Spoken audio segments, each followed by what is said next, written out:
You want to become a professional cabin crew and you want to work in the field of hospitality and customer service. We have a lot of questions. Today we're going to be covering 30 common questions that are currently being asked on our Facebook group. It's the Emirates Wannabees, or on our YouTube channel. So let's get started. Here we go. Manjit asked a question. I'm a male and I'm 167 centimeters. I'm barely reaching 210 centimeters on my reach test. Can we lift ourselves in the arm reach test? From what I know, Manjit, only women can stand on their tiptoes. Men can't. The fact that you cannot reach 210 centimeters doesn't impact the fact that you're not going to look as good as other cabin crew. It has nothing to do with that. It impacts the fact of you reaching the emergency equipment and the hat tracks, which are distributed in several hat tracks around the aircraft, and in an emergency situation, you have to be able to reach them. So it's a bit of a problem. So I would really recommend you watch our video on how to extend your spinal column and your limbs by doing exercises and stretchings. And this will give you a couple of centimeters extra. And the more you do it, and the better it'll work. There's a lot of tips we gave on that video, so I really recommend you have a look. Next question is by Mara. If staff members are let go from their jobs and have debts to a UAE bank and they move to another country, wouldn't they be walking away from that debt also? That is very correct. In every country, if you have a debt, either you pay it off or you flee. Once you flee, you enter this banned list where, depending on the amount of money you took and depending on the country, depending on the circumstances, they might involve higher authorities and try to track you down and get you to pay that debt by getting you to pay for it or by putting you in jail. Now, what I'm telling you is kind of proven by the fact that this already happened in the past. There's so many sports cars and power cars parked at the airport, or I think they've been moved from the airport to a scrapyard, and all these cars have been left by entrepreneurs that got in debt, couldn't manage the situation anymore, and they had to flee, and now they're on this banned list. So I'm sure that UAE banks know how to handle this now by experience, so it's not as easy to flee the country now. I'm very sure that they will block and restrict airport operations with your name there, so when you scan your passport, they'll know that you can't leave the country. We have another question by Anna. What if I don't have any work experience? Do I have any chance to be selected, even if it's my first job? Thank you for your help. I appreciate it a lot. As we said, my girlfriend Zdenka, she didn't have any real working experience before Emirates. She was a fresher. And a lot of people might not have any work experience at all related to customer service and hospitality. And how did they manage to get in Emirates? Well, they managed. They performed really well throughout their selection, and they passed every stage of the Emirates interview, and they joined the company. So if you don't have any customer service experience or you don't have any working experience, you can always talk about extracurricular activities you did throughout your university or your high school studies, or maybe the fact that you were helping your family business or some other family business. Even though it isn't an actual job, you should still write it on your CV because that was experience where you were dealing with customers, you were greeting them, you were being polite, approachable. So those are qualities that you can include. I'll give you an example: waitering, or being a receptionist, or maybe you were a singer, or maybe you were an actor, football coaching, I don't know, any sport. All these things matter and they make a difference. Another question by MM.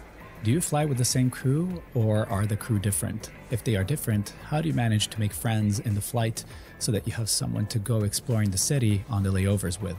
Are cabin crew open to making friends quickly, or do they tend to stay in their rooms alone on layovers?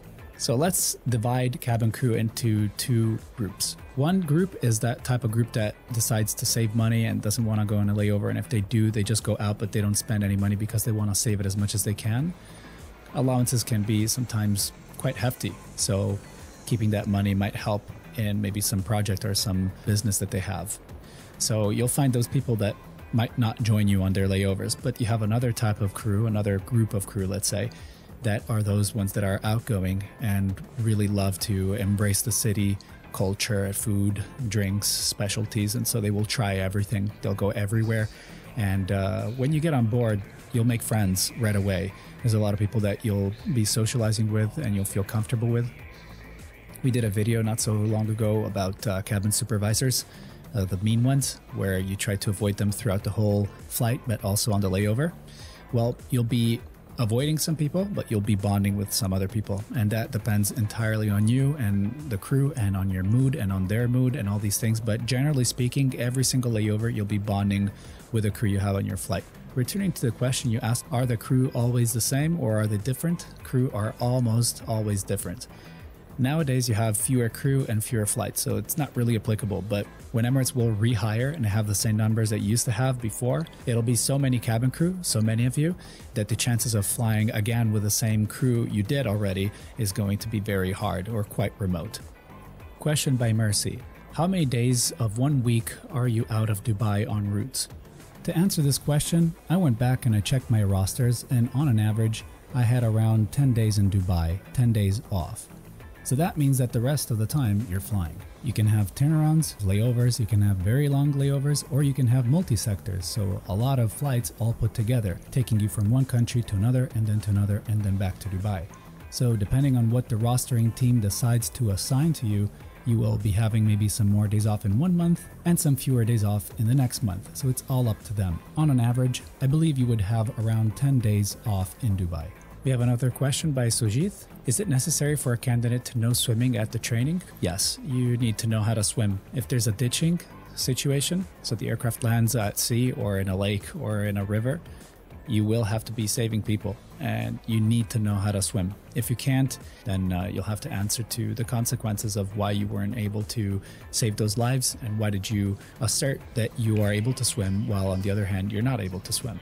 Throughout the training, you're not going to get tested for your swimming abilities. You might have to go into the water for just floating with a floating device, but you're not going to be showing your skills, your swimming skills. So you could lie about it, but this is 100% your responsibility, and I don't condone this. I don't recommend doing it as well. So just try to learn. It should be quite easy, especially if you have a trainer helping you out. I know you might not have time, but if you want to be a cabin crew, this is something you have to do. Question by Anand. Are moles a problem for aspiring cabin crew wanting to join an airline? We already answered this question throughout a video. Moles are not a problem if they're small. If they're huge, then yes, they are a problem. We have another question by Mercy. Do cabin crew spend any time in airports, allowed to pursue airport stores, etc., or do you usually go straight from the hotel to the plane? So you almost always have some time, depending also on traffic and if the aircraft is delayed or not, you always have some time to roam around the airport. As soon as you reach the airport, the purser either gives you a briefing in the bus or gives you a briefing at the airport when you sit down. So you're going to be going through passport checks, you're going to be going through, like, you're going to leave your suitcase, you're going to do everything, and then once you reach the terminal, you'll sit down, you'll have your briefing. If there's some time, the purser will say, okay, be back here at 50. So like you have 20 minutes, or be back here at 55, you have 25 minutes. So it all depends on the purser. Some pursers are really strict and they won't allow you to do anything at all, even though there's time. They won't allow you to do that. They'll get you on the aircraft and sit down on the business class seats or in economy, and they won't allow you to have any freedom in the airport. But this doesn't always happen. Sometimes there's time constraints, sometimes the purser is not a very nice purser, and so you might not have that time.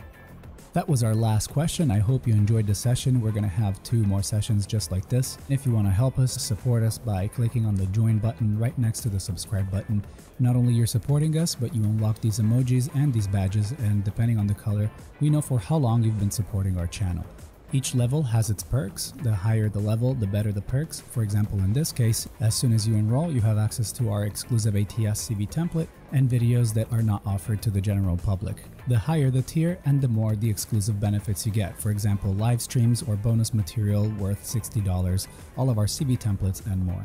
To join, it's quite simple. Just click join and then you can use either a credit or debit card, a PaySafe card, a PayPal account, or you can use a Google Pay account. In addition to this, every single live group exercise conducted with Patreons on patreon.com/wishcasting will be available to business class members here. Now, thank you for joining us. It's been a pleasure to have you here. I will see you on our next video. Orlando signing out. Goodbye.